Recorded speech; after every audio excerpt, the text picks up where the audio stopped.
Iremos apresentar hoje o projeto pedagógico em que iremos falar sobre a cultura da indiferença para com os índios. Você já deve ter ouvido a expressão "devolve para os índios" em referência ao Brasil. Apesar desse tom de deboche, há sim um profundo senso de verdade na expressão. Os índios já estavam aqui quando o Brasil foi descoberto. Foram os nossos primeiros habitantes e merecem muito mais respeito. A sociedade urbana, do alto de uma prepotência cultural, trata as dezenas de tribos existentes no Brasil como se fosse uma massa única. Não, eles não são uma massa única. Cada tribo tem suas características, sua cultura, sua alimentação, suas danças, seu artesanato, sua história. Entre essas tribos, as mais populosas são o Guarani, o Ticuna. Há anos, os povos indígenas têm lutado a respeito de seus direitos, contra grandes empresas que fazem de suas terras um alvo, e governos com projetos de leis que liberam justamente esse tipo de exploração, invisibilizando e ignorando toda a trajetória de dificuldade que os indígenas vêm enfrentando para serem reconhecidos e respeitados. Das lideranças mais conhecidas no país, algumas são o cacique Raoni, reconhecido por lutar pela preservação da Amazônia. Davi Copenaua, pajé e líder Yanomami, segue os passos de Raoni como liderança indígena brasileira de projeção internacional.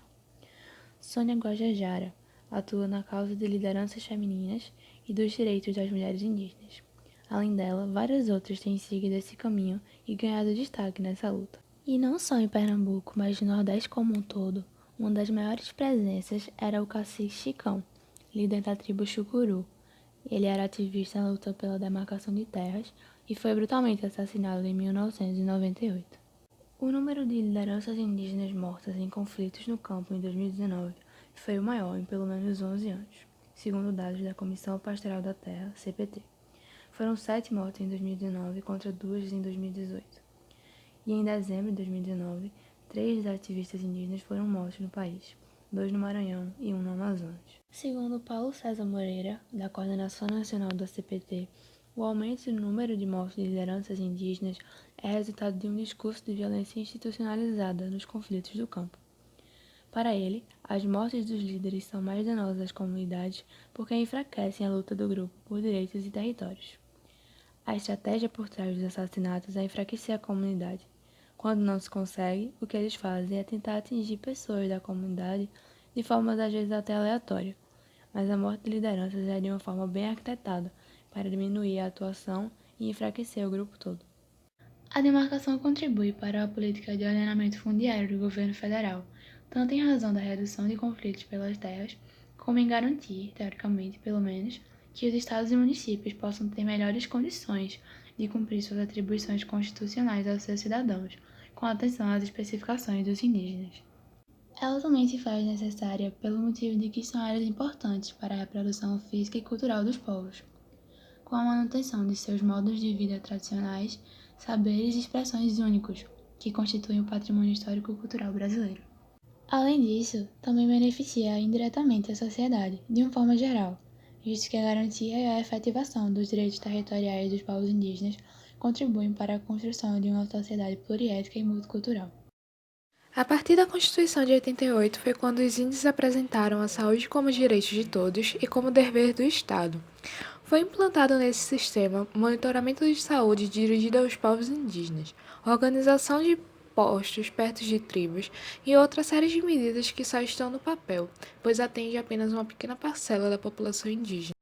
A Covid-19 se alastra entre os povos indígenas e até mesmo sobre os mais remotos. O Estado brasileiro não só foi omisso, como também ajudou o vírus a se espalhar.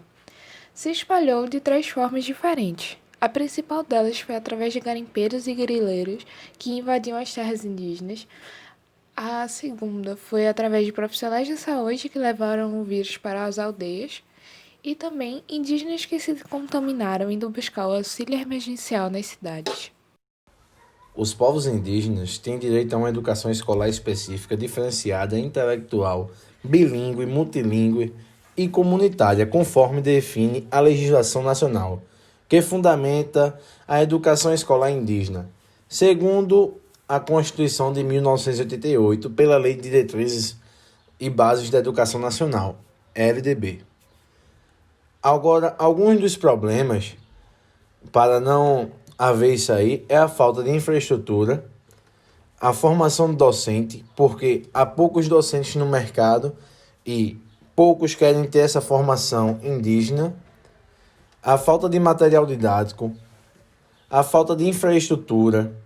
Então, assim, torna-se uma grande falta para o governo de profissionais, e o governo também deixa acontecer o descaso pela falta de infraestrutura, material e etc. Na atualidade, o Brasil compreende um território ao qual estão localizadas mais de 300 etnias indígenas, com uma gama sociocultural singular.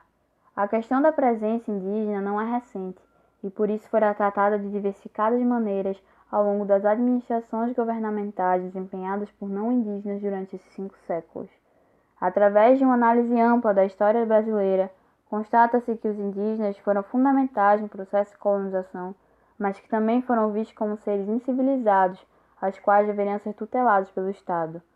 Outro desdobramento é que somente com a Constituição Federal de 1988 é reconhecida a presença desses povos e permitido legalmente direitos básicos de viver sob sua ótica cultural tradicional.